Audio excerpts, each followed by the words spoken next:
Today, I say hello to my 23. Wait, 23 subscribers? I thought like just a week ago I could have sworn that I had around 9 or 10, but now I have 23? Where are all you coming from? Anyways, besides the awesomeness that is, and the appreciation that I have for each and every one of you, along with appreciating the constant support and comments that I love to reply to, we are here at EX Emerald. The set is actually not too vast, as there are only 107 cards in the set, but that also includes these new holographic energies introduced, as well as reprints of many previous cards. So yes, 107 cards, one of them being a secret rare. EX Emerald was released May 9th in 2005. It does not feature any Gold Star Pokemon, unfortunately, but that's technically one less thing for us to worry about in this set. However, there's also a new reverse holo pattern, which means another wardrobe update. Yeah, this one features two things: a holo effect, with random Pokeballs that appear on the card, as well as little to big stars that appear anywhere on the card, which gives every card something unique about them and makes all of them look very nice. The reverse holo rares feature a golden name along with coloring in the name Emerald in the cards. Anyways, the Ack. How come Deoxys can just teleport me wherever he wants? That doesn't seem very fair. Also, where the heck am I, anyways? Aw, man, I was here just like not too long ago. Wait a minute. Never mind. I haven't been in this field since Neogenesis. Wow, it's so weird revisiting old areas from my previous times. Thank you, Deoxys. You're actually helping me reflect, buddy. Anyways, I want to start off this thing by talking about some of these trainers. Firstly, we'll talk about these kinds of neat holographic energies based off of the original 6 types, but we'll just talk about the water one, since they're all about the same. They all feature these little dots that slowly go outwards more and more, in a sort of technological but cool pattern. Next, we have Milky Isobe's reprints of the Darkness and Metal energy, and Takumi Akabane's reprints of the Multi-energy and the Double Rainbow energy. Kouki reprints the Lynette's Search, Professor Birch, and Wally's Training, and worked on the Mr. Stone's project, which shows off Mr. Stone with the cute Raichu in the back, and some scientists as well. This Scott, which shows what I assume to be Scott, smiling at the camera, and that's it for Sugimori trainers. The double full heel is a reprint from Ryo Ueda, and so is the rare candy. Kazuo Yazawa reprints the Lumberry and the Oranberry, and Katsuro Tabata reprints the Pokénav. The only remaining trainer is the Battle Frontier, illustrated by Midori Harada, which showcases the frontier in all of its glory, which does look quite nice with Harada's signature style. Oh, would you look at that? It started to rain. I think I'll stay out here in the rain for a little bit, but after that, I need to go find another way to get out of here. Well, I suppose I'll start off with these random cards by Nakaoka. And would you look at that? They did a cute little Pichu for the set, which raises up a hand with a flower field all around it, as well as a Larvitar, which is kind of weird, since we don't have a Tyranitar in this set. However, it's still a cute Larvitar card. Next, we'll talk about Naoyo Kimura, working on 4 cards for EX Emerald, and we'll start here with the Talo, which sits on a branch as it screams outwards, the Swallow, which looks to be standing on a different branch as it looks over to the left, with a bright white sky, the Plusle, which smiles and jumps up as it looks to be in some kind of stadium. The Minun jumps upwards, with a different, determined look on its face, with mountains and a different scene in the back.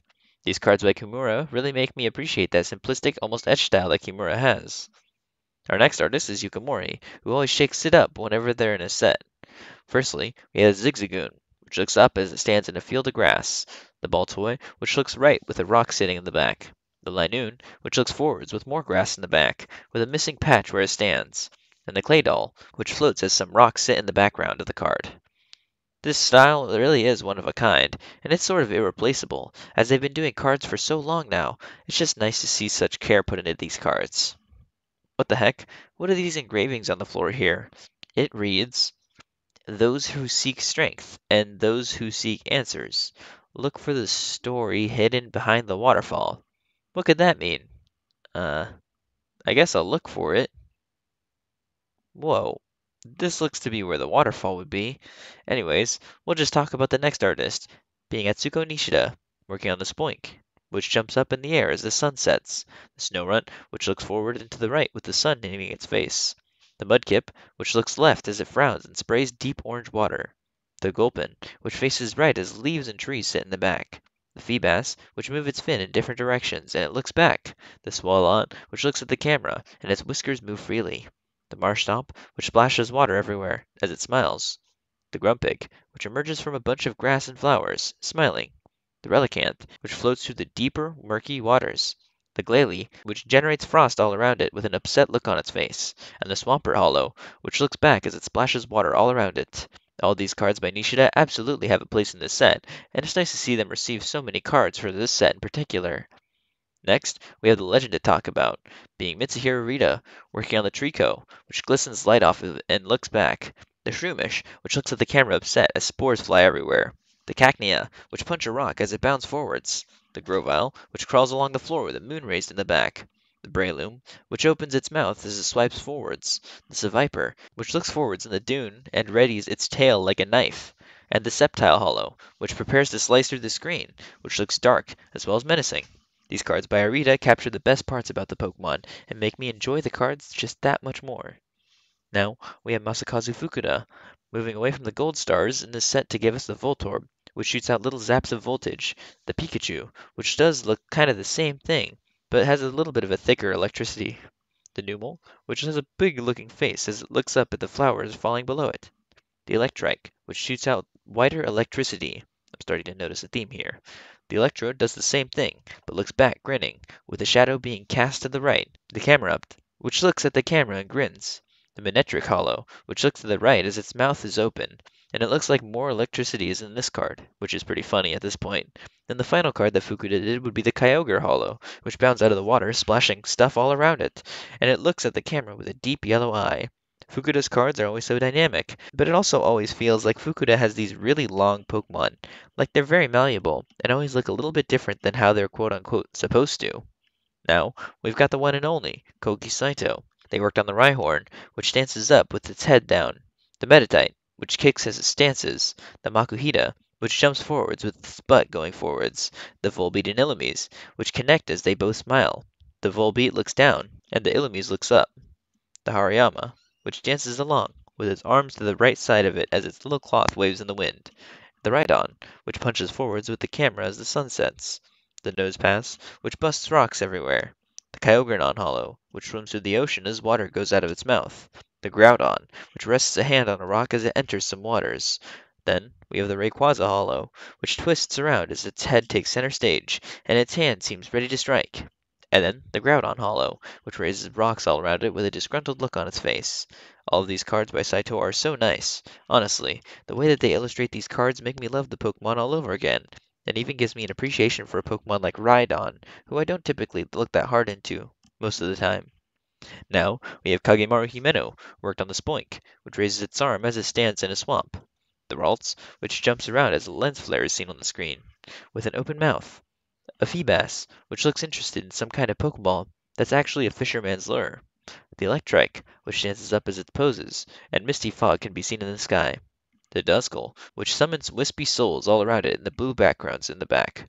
The Kirlia jumps around as it looks back at the camera, and sun rays can be seen behind it. The Grumpig jumps in a thunderstorm and looks back, upset. The Manectric looks to be in the same thunderstorm, but this one sits down and looks over. The Chimecho smiles as its little tail flings around. The Milotic Hollow, which flows through and out of the water as its tail splashes water everywhere and it looks directly at the camera. And the Gardevoir Hollow, which looks upwards as it punches forwards. Its nice little dress flows openly behind it. Himeno has that kind of style that makes you think of that energy, as well as just joy. I always think Himeno's style has been just a joy to look at, and I'm excited to talk about them in the next set. Starting our next artist, Hajime Kusajima, and I'm already excited, because we have the Crying Whismer, which casts a spotlight on itself, the Swablu, which fly with others in the same species, as a lens flare is seen, the Love Disc, which looks up with a bustling coral reef sitting behind it, the Doduo, which extend both of its neck and run forward, the Loudred, which screams outwards and readies its fists for an attack, the Dodrio, which has all of its heads looking in different directions as it runs over terrain, and the Exploud Hollow, which screams forwards and sonic blasts can be seen coming from the Pokemon, which looks pretty menacing. It makes Exploud not look super dumb, and I commend that. And next, we've got Midori Harada, who worked on the Vulpix, which shoots out a small flame as mountains sit in the back, the Torchic, which runs along and skips over fire, the Numel, which lays on its belly looking upset, and the Ninetales, which has its tails flowing behind it as blue smoke can be seen all around it, the Combuskin, which jumps backwards and it launches a pillar of flame, the Zangoose, which stands on all fours and looks over to the right, with trees all around it, and finally, the Blaziken Hollow, which kicks downwards and extends its hands outwards. Our final normal artist is Hironobu Yoshida, who worked on the Deoxys Speed Hollow, which flies through the sky as it moves. It's so fast that it produces blurring on the Pokemon, and it's super nice to see a legendary artist like Yoshida work on a cool Deoxys card. Too bad we won't be seeing Hironobu Yoshida until a Diamond and Pearl set, which is unfortunate, but at least they'll come back to it to some extent. Moving on to EX cards already? This set went by so fast. Anyways, let's start by talking about Ryo Ueda, who worked on the Altaria EX, which produces a whirlwind all around it as it looks down, and the bottom right has some kind of white circle. Camera Up DX looks down as lava erupts from its volcanoes on its back, and the background is some kind of orange and yellow hodgepodge. The final card by Ueda for Emerald is a Milotic EX, which swings its tail at the camera as it looks back, and the whole Pokemon is shimmering as some blue water sits below it. Our next artist is Hikaru Koike, who worked on the Cacturn EX, which looks forwards as a black background extends from the middle, the Medicham, which holds its arms together and it looks forward, the Regice, which sits in some kind of water as circular blue dots surround all around the Regice, which almost look like holes. The Regirock EX looks upwards as tectonic swirls surround the Pokemon below it. Finally, for Koike in this set, they did the Registeel, which has its circles in the background on its eyes, with some deep steel color behind it, and it extends its arms outwards. Our final three cards were all illustrated by Mitsuhiro Arita, who worked on the Dusclops EX, which extends a hand outwards towards the camera, the Raichu, which pushes its tail to the left and crackles of electricity are behind it, and finally, the Deoxys Speed EX, which has a deep, rich emerald background as it flies through the sky, looking very quick. Our final card in EX Emerald is the Secret Rare, illustrated by Masakazu Fukuda, being the Farfetch'd Secret Rare, which holds its leek and spreads its wings outwards. Yeah, I mean, it's a nice card by Fukuda, and I wouldn't even mind if it was main part of the set, but I don't really understand why this is a secret rare. But, overall, EX Emerald is a pretty good set, and I don't actually mind a small set because, if you think about it, there's not a lot of artist diversity like there was in EX Deoxys, but that's not really a bad thing. It just means that I'll be able to get this out to you faster. Something cool to note about this set is that, much like EX Ruby and Sapphire, this set features different artists illustrating the different starter lines, being Atsuko Nishida for the Swampert, Midori Harada for the Blaziken, and Mitsuhiro Arita for the Sceptile.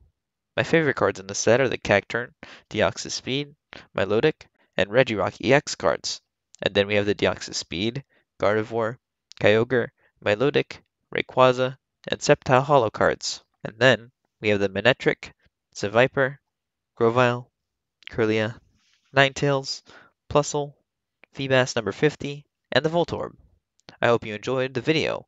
If you did, make sure you like, comment, and subscribe. Our next video will be about EX Unseen Forces. Hope to see you next time. Bye now.